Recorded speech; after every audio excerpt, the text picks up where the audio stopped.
What is going on with Tartaria? One of history's best kept secrets, the mysteriously vague lost civilization of Tartaria, also known as Tartary, Grand Tartar, or Tartary.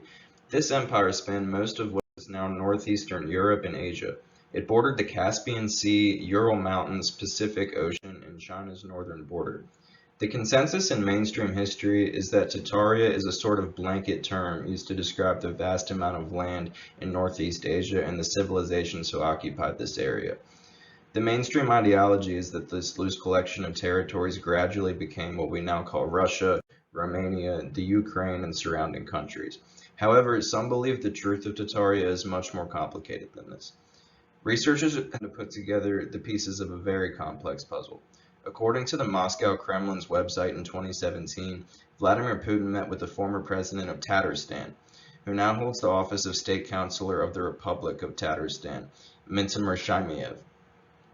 Tatarstan sounds a little too close to Tartaria, if you ask me.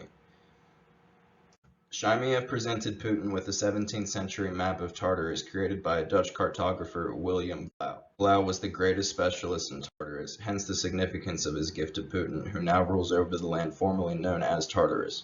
The map also shows what is known as Little Tartarus, otherwise known as Crimea. This might ring some bells with current events in the last decade or so, especially under President Obama's term and his response to Crimea. We don't just have to take the Kremlin's word for it.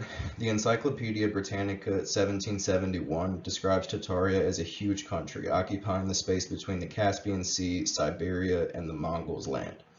More serious proponents of this alternate history timeline cite grand, ornate, and yet out-of-place structures, mostly cathedrals and churches, as evidence that Tartaria was not only the predominant civilization of our past, but that they were highly technologically advanced and had the ability and time to produce highly decorative and impressive feats of engineering and architecture.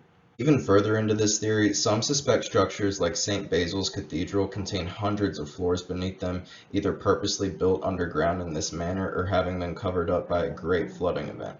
Some even believe many of the world's greatest monuments and grand cathedrals were built by this shadowy, mighty, highly controversial ancient empire, and that many of the buildings have been torn down in an effort to rewrite history. While I wouldn't write this off as completely out of the question, I will ask you, the viewer, why would powerful people want to erase the memory of this people and its culture from our history? What would be their motive?